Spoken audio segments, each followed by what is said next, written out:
this year was huge for practicing presence and patience and being adaptable and just flowing down the river of life. Like, we have truly been on a whitewater river, I feel like, this year, symbolically.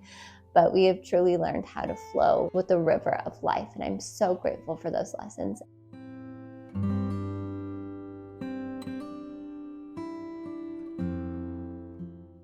Hello, my loves, and welcome back to my channel. I'm so excited that you are here with me today because I want to do something that I feel like is going to be very cathartic, and I also encourage you to do on your own, whether you have a YouTube channel or not. I think this is something that is so powerful. You could just do it in your journal, but that is kind of like do a reflection month by month of the previous year.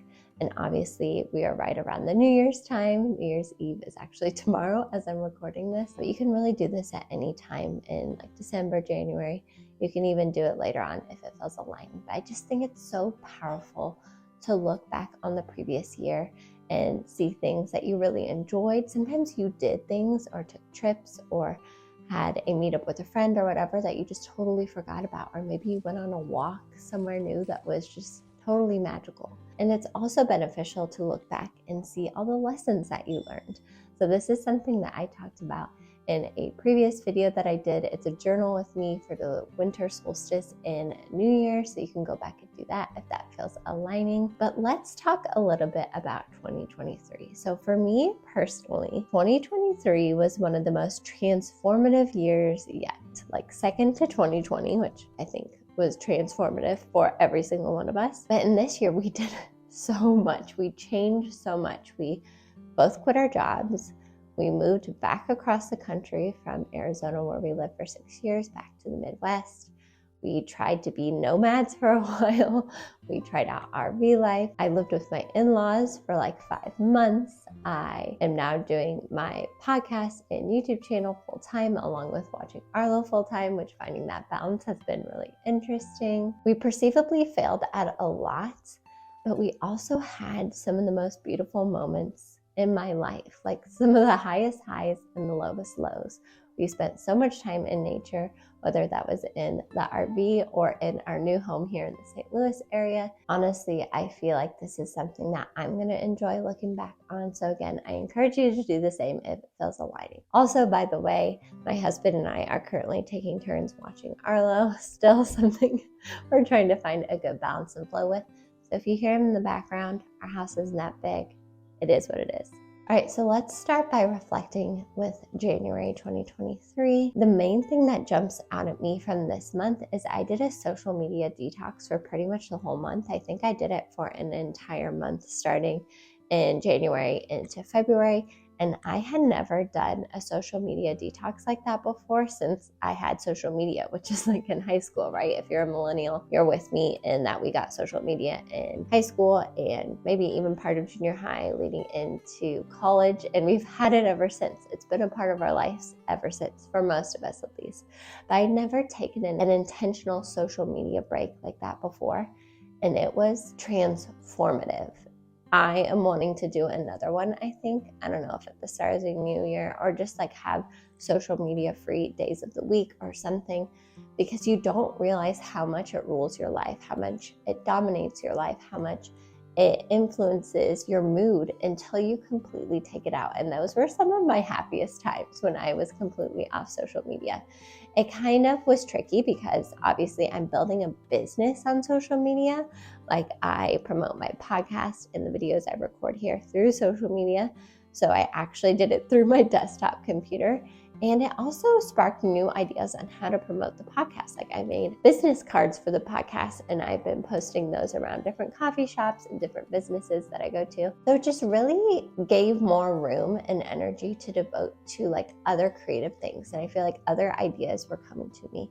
Along with that, I had some of the most epic podcast interviews from January into February and March. Like, the beginning of last year was just booming with different podcast interviews and guests. So I will link some of those if you want to go check them out. But I'm so grateful that I have that platform, Alignment Adventures podcast, to interview these beautiful souls and expansive souls. So If you know anyone that wants to come on the podcast, or if you yourself feel like you have an interesting story or journey on your alignment to share, I would absolutely love to have you on the podcast. Another cool thing that happened in January is I got to meet the holistic psychologist at a bookstore in Scottsdale, and that was just such a fun day with my friends. We had to spend a long time waiting to get her autograph for her new book, but that was just such a fun memory, such a fun day with my friends, and then getting to meet her was obviously incredible. February of 2023, I have such fond memories of some of our first trips with Arlo.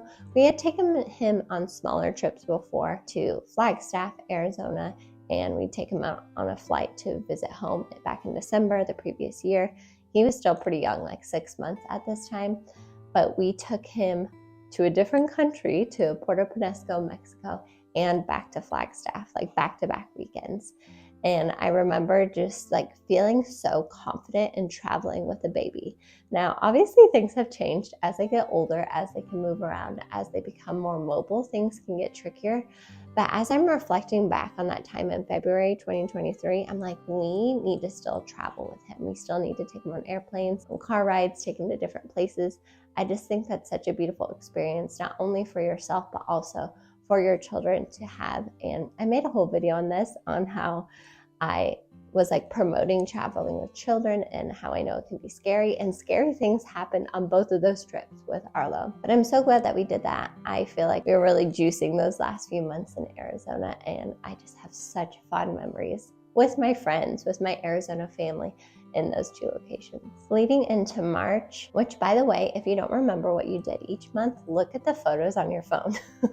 That is what I did to help me jog my memory to see what I did each month. But in March, I did some more traveling with Arlo. I actually did a solo day trip with him to Sedona to see some of our good friends get married, which their ceremony was absolutely stunning. If I were to like renew our vows someday, we would do it in Sedona, which we actually got engaged in Sedona, which is so interesting. But that was a huge step out of my comfort zone, taking Arlo on a solo trip so young. I was very nervous, but we did it and it was successful, and he had a great time and I had a great time, and I'm so glad that I didn't let the fear of traveling with him by myself let me miss out on such a beautiful memory with my friends. Another thing that we did in March a lot, because it's beautiful weather in Phoenix, Arizona in March, is we walked to our local library. We used to love to go and get Starbucks or get a coffee and then walk to the library, read Arlo book, get books for ourselves. That was one of my favorite alignment activities. And what's interesting is now in St. Louis, we are down the street, even closer to our local library. We went and got our cards yesterday, so I'm so excited. Even though I have a huge stack of to-be-read books on my nightstand, I still love going there, and they have a beautiful kids section for Arlo to play. So if you don't go to your local library and you love to read, or you have kids, this is my sign to you to go and check it out. So April started out with a bang. I think it was the first day of April I went and saw Abraham Hicks live. I went to one of their workshops. I have a whole podcast episode on what I learned from that workshop if you want to go check it out.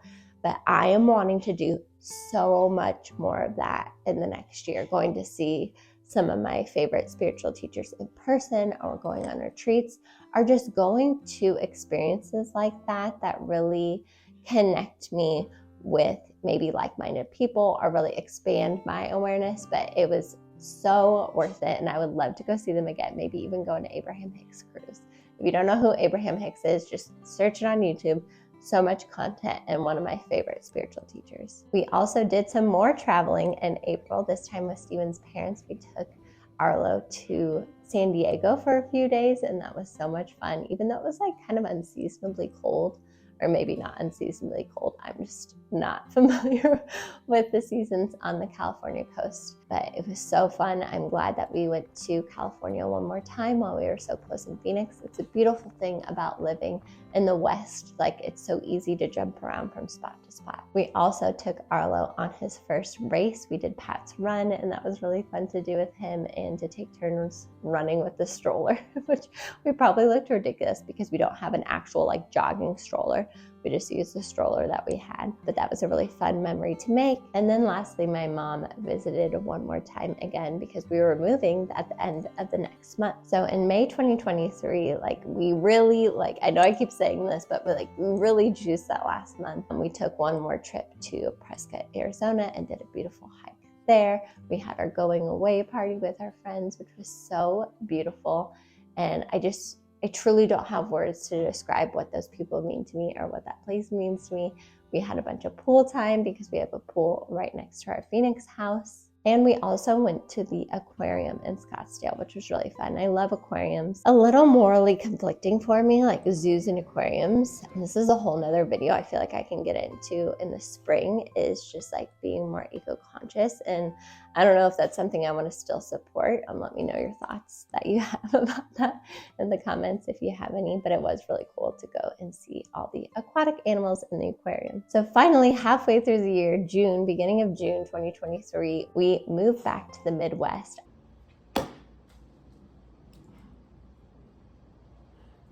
I flew back with Arlo by myself, which was also a huge out of my comfort zone travel experience while Steven drove back our stuff. We left a bunch of our furniture, pretty much all of our furniture, in Phoenix because we are renting out that house completely furnished, which if you don't know about that, it's called a rental arbitrage, where you can rent it out to someone and they'll rent it out short term. So if you're wanting to travel full time, that is a really good option and you can leave your furniture there. It's like a win-win for everyone. But we finally made it back to the Midwest and that was such a fun month of just hanging out with family.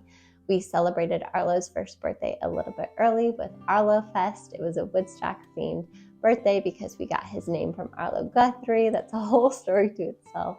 But June was just a really fun month of experiencing summer in the Midwest. I was so used to being banished to indoors during the summer in Phoenix because it's so hot, obviously, but we just really loved experiencing summer in the Midwest. Then from June and July, Steven was really working so hard on doing the finishing touches on our RV. If you didn't know, we got the RV from Steven's grandpa and it was in beautiful condition. The only thing we wanted to do was add solar to it so we could go off grid. So Steven's dad and him worked on that pretty much all of the month of June and July. They worked so hard. Maybe we're a little burnt out from how hard they were working on it, but he finished that up in July. I also went on a trip to the Wisconsin Dells for my cousin's bachelorette party. I'd never been there, at least not that I remember, and that was so much fun to experience that. And then we finally left on our RV trip, and I'm not going to go into that because I have a whole video explaining our trip. I'm so grateful for it. And to be honest, I still have moments where I'm should I have tried harder? Should we have rested a little bit before we went? Like I said, Steven was very burnt out from working on it so hard and we went right into the trip and things just went wrong right off the bat, like every RV movie you've ever seen. But I don't want to live that way with regret. I know that things are always happening for my highest good. And what's interesting is I still love watching people that are traveling full time, that are living in vans. Something that we really learned from that trip is that living in a van is very different from living in an RV. And that is something we still want to do. We took a van trip in the Pacific Northwest in 2021. And that's along with some other trips we took, what really helped us decide that we wanted to live in an RV full time. But RV life is just different from van life. That's a whole nother video. But I am grateful that we had that experience. That was the very end of July. August 1st, I think, is when we finally got back and we officially moved in with Steven's parents, which we lived with them until November. But going back to August, we really just spent that month just kind of recouping, coming off this huge stress trip. Our nervous systems were just stuck in fight or flight, I feel from our RV trip. So we spent the month of August just really being kind to ourselves, doing things we loved. We went outside, we explored St. Louis, we hung out with family. I took trips back home to my hometown, which is pretty close to where we live now. It was a very rejuvenating month. And then into September, we spent some more time at Steven's family cabin, which we actually went there in July too. But that's such a beautiful thing that we have access to now. It's kind of on the outskirts of St. Louis, obviously not in St. Louis. It's more in the country and it's surrounded by nature. It's very secluded. And it was so fun to experience Labor Day there because they have so many activities that go on specifically for that weekend. And I'd always miss those because we lived in Arizona. Then also in September, we just spent a lot of time outside exploring the local area. We went back to the winery that we got married at. And that was such a fun trip to have with Steven. The wineries around the St. Louis area are just absolutely beautiful. Which, by the way, I feel like I'm going to get more into this in the coming months, but Missouri is beautiful. I grew up in Illinois, and Missouri is just very different in its landscape. Like, it's a lot hillier. Illinois is very flat. So I've just been so appreciative of that and really been enjoying that. And that's such a big intention we have with living here, is just exploring the state, exploring the local state parks. But anyways, back to September. Was a big month because Steven actually got a job at a company he had worked at before we moved to Arizona. So that was really exciting. And then bittersweet to that, we sold the RV. Like, those two things happened on the exact same day in September. We kind of been like waiting and have been in the unknown in August and September. And then those things finally happened. And then in October, my favorite month of the year, as you well know, we spent even more time in nature. We actually started house shopping and we found our house relatively quick. That flowed so well. It's where I'm filming this video right now in my office, which I'm so grateful for. We explored even more Missouri state parks. And then, like I said, just celebrated my favorite month doing all the things. I had so many videos in October, so go back and watch some of those if you want some October vibes, even though we are in winter now, but it's okay. Then November, we celebrated Steven's 30th birthday at a really cool local spot around here.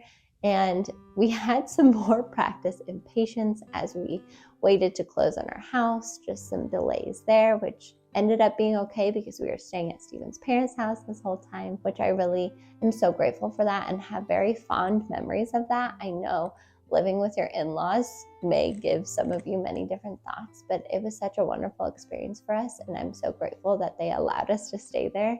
And it was such a good setup. I mean, it's so nice having our own space now, but just very grateful for that time in our lives. And then we finally moved into our house. And that takes us into December, which it is currently December 30th right now. And really in the month of December, I've been trying to slow down as much as I can, even though it's been the holidays and it's been busy. Really just appreciating and having gratitude for our new home. A lot of stuff has also come up in this month. Like, it's been an interesting month, and I'll link a podcast episode that I did on like some darkness that's been coming up, but it makes sense because we're heading into winter with the winter solstice. But again, I just feel that transformative energy really capping off at the end of the year. So I hope this encourages you to do the same thing and reflect back on your year month by month. I think I'm going to make this a yearly practice, whether I post it on YouTube or not. Maybe I'll just do it for myself. But like I said, I think it's just so cathartic to reflect back on the happy times and also all the lessons that you learned in this year. This year was huge for practicing presence and patience and being adaptable and just flowing down the river of life. Like, we have truly been on a white water river, I feel like, this year, symbolically. But we have truly learned how to flow with the river of life. And I'm so grateful for those lessons. And I'm really excited to see what 2024 brings. Now that we're grounded in our home, we still have some pretty epic travel planned for the following year, and so many more adventures and so many places to explore here in our state, in our country, and internationally. I'm just excited to continue to share these adventures with all of you. So if you are new here, please subscribe. I have new videos pretty much every week. They may be meditations, yoga flows, but we're always talking about what it means to live an aligning, fulfilling, and present life, sometimes in talk videos just like this. So I'm sending you all so much love and all the highest vibes in the powerful time of the new year. And remember that you don't have to do everything at the start of the new year. It's really a time to rest, reflect, and go within, like we did in this video. So I love you all so much. And of course, I will see you in the next video.